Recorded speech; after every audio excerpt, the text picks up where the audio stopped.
Increasing interest in the end times has only intensified the debate about the timing of the rapture, pre-trib or post-trib. Someone on YouTube recently, in a comment, called the pre-trib rapture the Great Deception. Well, that's wrong. The pre-tribulation rapture is preeminently biblical and true. It needs a good defense, and I will give it one now. Why do I teach the pre-tribulation rapture? Because Jesus Christ taught it. He did so in two different places.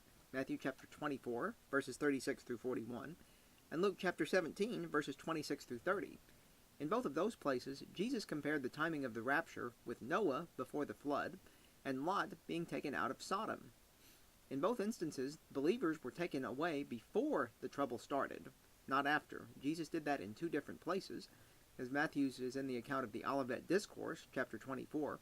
Luke's account of the Olivet Discourse is in chapter 21, but his description of Jesus comparing that to Sodom and to Lot and Sodom and to Noah takes place in chapter 17, 4 chapters earlier. That means Jesus said it twice. That means it's important. Careful study of 2 Thessalonians chapter 2 will tell the same story. You notice the Thessalonians are upset because some false teachers had told them that the rapture had already taken place, that believers had already been gathered to Jesus. Well, that couldn't have fooled them if they believed in the post-tribulation rapture. They would have known that it couldn't have taken place until time for the Battle of Armageddon. That could have only fooled somebody who believed in the pre-tribulation rapture. They'd been told that the true believers had already been taken away.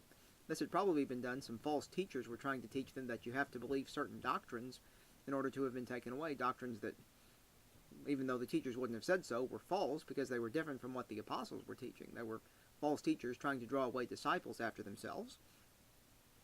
Of course, it says there that that day will not come until the man of sin is revealed.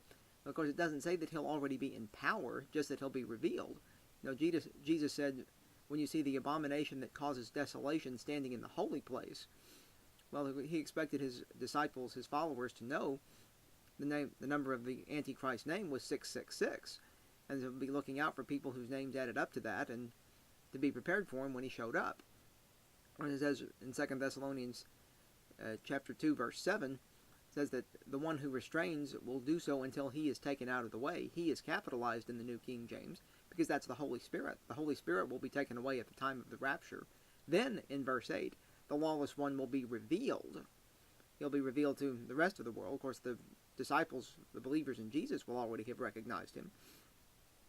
And people always say, the post-tribulationists will answer, well, what about the church in the later chapters of Revelation? Well, Jesus said in Matthew 24:14 that the gospel would be preached to all nations, then the end will come.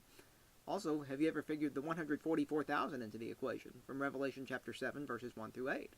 12,000 from each of the 12 tribes of Israel are sealed. Well, of course, there are several places in the Bible where it talks about the descendants of Israel being scattered. Numbers chapter 24:7 says Jacob's seed will be in many waters. Amos chapter 9, verses 8 through 9 says God says that he will not destroy the house of Jacob, but they will scatter them among all nations. Hosea 9:17 says they will be wanderers among the nations. James 1:1 says it's written to the 12 tribes scattered among the nations. Well, the 144,000 are simply Christians who are of Israelite descent. They are left behind after the rapture to teach the gospel. This makes sense when you think about 2 Thessalonians 2 also. The false teachers were trying to teach the Thessalonians that that you had to believe certain doctrines in order to have been taken away in the rapture. Well, of course, that would naturally raise the question, what were those false teachers still doing around? Now, that's the question that I'd ask. The only way that deception could have worked is if the Thessalonians already knew that some people were going to be left behind after the rapture to teach the gospel. They may not have known the number, but they knew somebody was going to be left behind to teach the gospel. Also, Paul in 2 Timothy chapter 2, verses 17 through 18, condemned Hymenaeus and Philetus for teaching that the resurrection had already taken place. They were probably teaching the same thing that these false teachers were teaching to the Thessalonians. Irenaeus, in the 2nd century, wrote against heresies in AD 180. He said that all Gnostics, all false teachers, had their origin with Simon Magus, whose story is described in Acts chapter 8, verses 9 through 24. Peter condemns him in verses 20 through 23, calls him a child of the devil. It said, may your money perish with you because you thought you could buy the gift of God with money. You have no part or share in this ministry because your heart is not right with God. Well, those are some harsh words, but anyway, so all the false teachers had pretty much the same origin, and even if they didn't know each other, they were teaching the same thing, trying to draw away disciples after themselves. So the purpose of the 144,000 is simply going to be to teach the gospel after the rapture. Then you say, well, why did Jesus say it would take place after the tribulation of those days? Well, tribulation's used a lot in the Bible. It's the Greek word thalipsis. It appears 43 times in the New Testament, and not all of those are references to the end times. Jesus says the tribulation of those days, or the NIV says distress, may depend on your translation. It's just, he's talking about the trouble that's going to take place in those days. He's not necessarily referring to the great tribulation that's going to be the reign of the Antichrist. The last time the Greek word thalipsis is used is in Acts chapter 7, verse 14. It says, these are the ones who came out of the great tribulation, meaning it had already started but was still going on. The believers had been taken out of it. And that right there sums up the defense of the pre-tribulation rapture.